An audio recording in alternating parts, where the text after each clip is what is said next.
لله رب العالمين والعاقبة للمتقين والصلاة والسلام على سيد الأنبياء والمرسلين وعلى آله وأصحابه أجمعين أما بعد.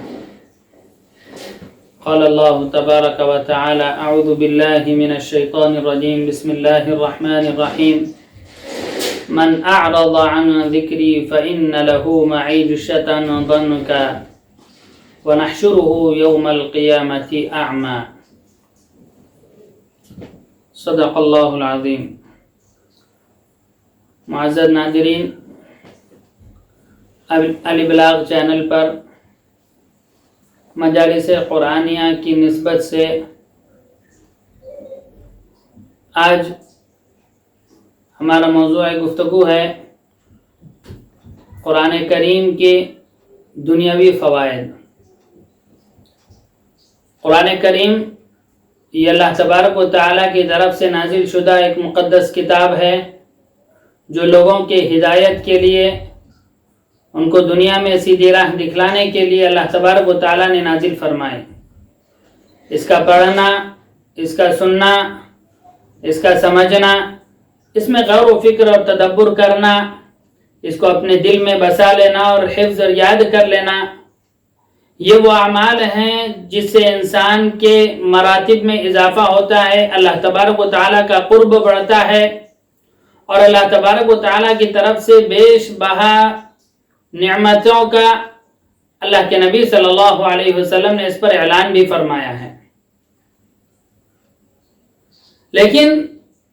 جیسا کہ احادیث مبارکہ میں خود قرآن پاک کے پڑھنے کی فضیلت کو بیان کیا گیا ہے کہ جو شخص قرآن کریم کو پڑھتا ہے تو اللہ تبارک و تعالی ہر حرف کے بدلے 10 نیکیاں عطا فرماتے ہیں. تو ان نیکیوں کا ملنا تو یقینی ہے کہ انسان جب بھی تلاوت کرے گا تو اللہ تبارک و تعالی کے یہاں اس کے مراتب میں اضافہ ہوگا، اس کے دل کا زنگ دور ہوگا، ظلمتیں ختم ہوگی اور قرآن کا، ایمان کا نور اسے محسوس ہوگا اور آخرت میں اس کے درجات بھی بلند ہوں گے. لیکن اس قرآن پاک کے پڑھنے سے کیا ہمیں کچھ دنیاوی فائدے بھی حاصل ہوتے ہیں؟ تو ہاں میرے بھائیوں، قرآن کریم کی برکتیں یا اس کے فضائل صرف آخرت کے لیے نہیں کہ آخرت میں اجر و ثواب ملے گا، قبر کے عذاب سے نجات دلائے گا یا پڑھنے والے کی سفارش کرے گا، بلکہ اس کے بہت سارے فائدے اللہ کے نبی صلی اللہ علیہ وسلم نے ایسے بیان کیے کہ جس کا فائدہ دنیا میں ہمیں محسوس ہوتا ہے. جن میں سے چند فائدے آپ کے سامنے میں پیش کرتا ہوں کہ ہر انسان دنیا کے اندر روزی روٹی کے لیے، رزق کے لیے پریشان ہوتا ہے. انسان کی جتنی محنتیں، کوششیں، بھاگ دوڑ ہوتی ہے، سب کا اس کا مقصد یہ ہوتا ہے کہ میری روزی روٹی کا مسئلہ حل ہو جائے، میں کچھ کمانے والا ہو جاؤں، فقر و فاقے سے، محتاجگی سے، پریشانی سے میں دور رہوں اور آرام و چین کی زندگی گزاروں. اس کی تمام بھاگ دوڑ کا صرف مقصد یہ ہے کہ میرے فاقہ کشی کی نوبت نہ آئے، پریشانی نہ آئے، میں آسانی سے زندگی گزاروں. اللہ کے نبی صلی اللہ علیہ وسلم نے فرمایا کہ قرآن پاک کی ایک صورت ایسی ہے کہ اگر کوئی شخص اس کو پابندی سے پڑھتا رہے گا تو کبھی وہ فاقے کا، محتاجگی کا، پریشانی کا شکار نہیں ہوگا. حضرت عبداللہ بن مسعود رضی اللہ عنہ سے مروی ہے کہ نبی کریم صلی اللہ علیہ وسلم نے فرمایا کہ جو شخص سورہ واقعہ پڑھا کرے ہر رات کو تو اسے کبھی فاقہ اور کبھی محتاجگی اس کو پیش نہیں آئے گی. اور خود حضرت عبداللہ بن مسعود رضی اللہ عنہ اپنی بیٹیوں کو حکم فرماتے کہ ہر رات کو قرآن پاک پڑھا کریں. اور اسی طرح بعض تابعین اور سلف صالحین سے یہ واقعات بھی مروی ہیں کہ جب ان سے کہا جاتا کہ آپ کا وقت آخری ہے، آپ نے ابھی تک اپنے لیے کچھ جمع نہیں کیا، آپ کے جانے کے بعد آپ کی اولاد کا کیا ہوگا؟ تو وہ کہتے کہ میں نے اپنے بچوں کو سورہ واقعہ یاد کروا دی. مطلب کہ جس شخص نے سورہ واقعہ کو یاد کر لیا، ہر رات کو اس کو پڑھنے کا اہتمام کرتا ہے، تو پھر اللہ کے نبی صلی اللہ علیہ وسلم نے فرمایا کہ جس فقر سے، جس فاقے سے، جس محتاجگی سے تم ابھی پریشان ہو رہے ہو، اس کا ڈر اور خوف تمہارے اوپر سمایا ہوا ہے، اس کے پڑھنے والا کبھی فاقے سے دوچار نہیں ہوگا. یہ ایک فائدہ. اسی طرح انسان کو ڈر ہوتا ہے بہت ساری بیماریوں کا، کبھی آفتوں کا، پریشانیوں کا، بلاؤں کا. تو اللہ کے نبی صلی اللہ علیہ وسلم نے فرمایا، حضرت ابو مسعود رضی اللہ عنہ سے روایت ہے کہ آپ علیہ الصلوۃ والسلام فرماتے ہیں کہ سورہ بقرہ کی آخری 2 آیتیں ایسی ہیں کہ اگر کوئی شخص رات کو ان 2 آیتوں کو پڑھنے کا اہتمام کر لے تو ہر شر سے، ہر بلا سے، ہر آفت سے وہ محفوظ رہیں گے. یہ بخاری اور مسلم شریف کی روایت ہے. یعنی ہم جن بلاؤں سے، آفتوں سے ڈر رہے ہیں، گھبرا رہے ہیں، اللہ کے نبی صلی اللہ علیہ وسلم نے فرمایا کہ سورہ بقرہ کی ان 2 آیتیں آمن الرسول بما انزل الیہ من ربہ والمؤمنون سے لے کر آخر سورہ تک، یہ 2 آیتیں پر روزانہ پڑھنے کا اہتمام کر لو، ہر طرح کی مصیبت، پریشانی، آفت اور بلاؤں، جناتی اور خبیث جنات کے اثرات سے تم محفوظ رہو گے. اور اسی طرح کہ انسان دنیا کے اندر بیماریوں سے دوچار ہوتا ہے، اسے کوئی نہ کوئی بیماری لاحق ہوتی ہے، کبھی کمزوری کا احساس ہوتا ہے، تو قرآن پاک کیونکہ نسخہ شفا ہے، وہ دلوں کو بھی شفا بخشتا ہے اور جسم کو بھی شفا بخشتا ہے. تو حضرت عبد الملک ابن عمیر رضی اللہ عنہ سے مرسلن روایت ہے، وہ اللہ کے نبی صلی اللہ علیہ وسلم سے روایت کرتے ہیں کہ قرآن کی ایک سورت، سورہ فاتحہ ایسی سورت ہے کہ اس میں ہر بیماری سے شفا ہے. یہ امام دارمی نے اپنی کتاب میں اس کو روایت کیا ہے کہ سورہ فاتحہ میں ہر بیماری سے شفا ہے. یعنی اس کا پڑھنا، اس کے پڑھنے کے اثرات دنیاوی اعتبار سے یہ ہوں گے کہ جو بیماری میں مبتلا ہے، جو کسی مرض میں مبتلا ہے، اگر اس کو پڑھ لے گا تو اس بیماری سے اسے شفا نصیب ہوگی. لیکن اصل یہ ہے کہ اس یقین کے ساتھ پڑھے، اس کو پڑھے، کسی مریض کے اوپر پڑھ کر پھونکے تو ضرور اس کے یہ اثرات اللہ کے نبی صلی اللہ علیہ وسلم نے جب فرمائے تو یہ ضرور پورے ہوں گے. اسی طرح انسان کو بہت ساری دنیا کے اندر ضرورتیں پیش آتی ہیں. جب وہ صبح کو نیند سے بیدار ہوتا ہے تو اس کے سامنے بہت سارے کام ہوتے ہیں جس کی وجہ سے وہ پریشان نظر آتا ہے. اللہ کے نبی صلی اللہ علیہ وسلم سے روایت ہے کہ آپ علیہ الصلوۃ والسلام فرماتے ہیں کہ جو شخص سورہ یاسین کو دن کے ابتدائی حصے میں، شروع دن ہی میں پڑھنے کا اہتمام کر لے تو قضیت حوائجہ، اس کی تمام ضرورتیں پوری ہو جاتی ہیں. یہ برکت ہے قرآن پاک کی، ان کی آیتوں کی، اس کی سورتوں کی،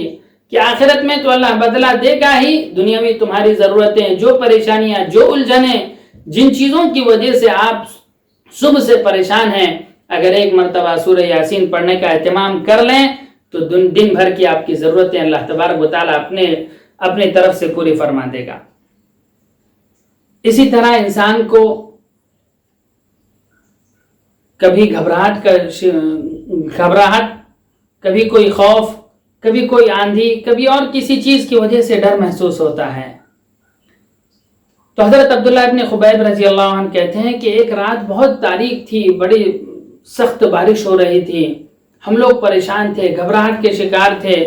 ہم اللہ کے نبی صلی اللہ علیہ وسلم کو ڈھونڈنے لگے کہ آپ علیہ الصلوۃ والسلام کہاں ہیں، کہ ہم ایسے وقت میں کیا کریں، بڑا ڈر لگ رہا ہے، خوف ہو رہا ہے، آندھیاں چل رہی ہیں. جب آپ علیہ الصلوۃ والسلام ملے تو آپ علیہ الصلوۃ والسلام سے پوچھا کہ اللہ کے نبی اس حالت میں ہم کیا کریں؟ تو آپ علیہ الصلوۃ والسلام نے فرمایا کہ قل هو اللہ احد، اور اسی طرح معوذتین یعنی قل اعوذ برب الفلق اور قل اعوذ برب الناس، یہ تینوں صورتیں جو شخص بھی صبح و شام 3 مرتبہ پڑھتا رہے گا وہ ہر طرح کی مصیبت سے، آفتوں، بلاؤں سے اور بری چیزوں سے محفوظ رہے گا. تو سامعین، یہ وہ فوائد ہے کہ انسان دنیا کے اندر جن چیزوں کے لیے پریشان ہوتا ہے، کبھی وہ رزق کے لیے پریشان ہے، کبھی بیماری سے وہ دوچار ہے، کبھی مصیبت اور خوف کا اسے ڈر ہے، کبھی کسی کام کی وجہ سے وہ پریشان ہے، تو اللہ کے نبی صلی اللہ علیہ وسلم نے ہمیں ان احادیث کے اندر وہ چیزیں بتلائی ہیں کہ اگر تم ان آیتوں کے پڑھنے کا اہتمام کرو، ان صورتوں کے پڑھنے کا اہتمام کرو تو آخرت میں تو اس کا ثواب تمہیں ملنا یقینی ہے ہی، لیکن دنیا کے اندر بھی تمہارے کام بنتے رہیں گے، رزق کی تنگی تم سے دور ہوتی رہے گی، دنیا کے کام تمہارے آسان ہوتے جائیں گے. کوئی مصیبت اور پریشانی کے اندر اگر تم گھر رہے ہو تو اللہ اس قرآن کے پڑھنے کی برکت سے تمہیں اس مصیبت اور پریشانی سے نجات دلائے. لہذا اب ہماری ذمہ داری ہے کہ ہم ان آیات قرآنی اور ان قرآنی صورتوں سے اپنے اخروی درجات کے ساتھ دنیاوی ضرورتوں کو بھی پورا کریں. اور اگر ہم یہ نہ کریں، اگر ہم اس سے روگردانی کرتے ہوئے تعویذ گنڈوں میں اور دوسری چیز جھاڑ پھونک کے چکر میں پڑ جائیں گے تو اس میں ہمارا دنیاوی نقصان تو ہے ہی، ساتھ ہی ساتھ ہم گویا کہ قرآن کو چھوڑنے والے ہوں. اللہ کے نبی صلی اللہ علیہ وسلم نے ہر پریشانی، مصیبت، بیماری کے لیے اتنے بہترین نسخے ہمارے سامنے دیے ہیں. اور قرآن خود اپنے بارے میں کہتا ہے کہ قرآن یہ شفا ہے، کتاب شفا ہے. تو ہم اس پر عمل کریں، ہم ان صورتوں کے پڑھنے کا اہتمام کریں، اپنے بچوں کو یہ معوذتین اور اس کے پڑھنے کی عادت ڈالیں کہ صبح شام پڑھتے رہو گے اور اسی تو تم پریشانیوں سے محفوظ رہو گے. مسنون دعاؤں کا اہتمام کرائیں کہ نظر بد کی دعا، اسی طرح بیمار اگر کہیں تکلیف ہو تو اس تکلیف پر ہاتھ رکھ کر کوئی دعا پڑھنے کے اللہ کے نبی صلی اللہ علیہ وسلم نے تلقین فرمائی کہ اسأل اللہ العظیم رب العرش العظیم ان یشفیک. کسی یعنی مریض کو پڑھنا ہے، یعنی کسی مریض کی عیادت کے لیے جائیں تو وہاں پڑھیں، اور اگر کوئی خود مریض ہو تو وہ اعوذ بعزت اللہ وقدرتہ من شر ما اجد وهو حاضر، ان دعاؤں کے پڑھنے کا اہتمام کرے، اللہ ان تکالیف کو دور کرے گا. اگر ہم یہ نہیں کریں گے تو جیسے میں نے شروع میں خطبے میں جو آیت پڑھی کہ اللہ تبارک و تعالی کا ارشاد ہے من اعرض عن ذکری فإن له معیشة ضنکا، کہ جو قرآن سے، اللہ کی یاد سے، اللہ کے ذکر سے غفلت برتے گا، اعراض کرے گا، اس کو خاطر میں نہیں لائے گا، اس کی طرف توجہ بھی نہیں کرے گا، تو دنیا کے اندر پریشانیاں اس کو گھیر لے گی. اس کی زندگی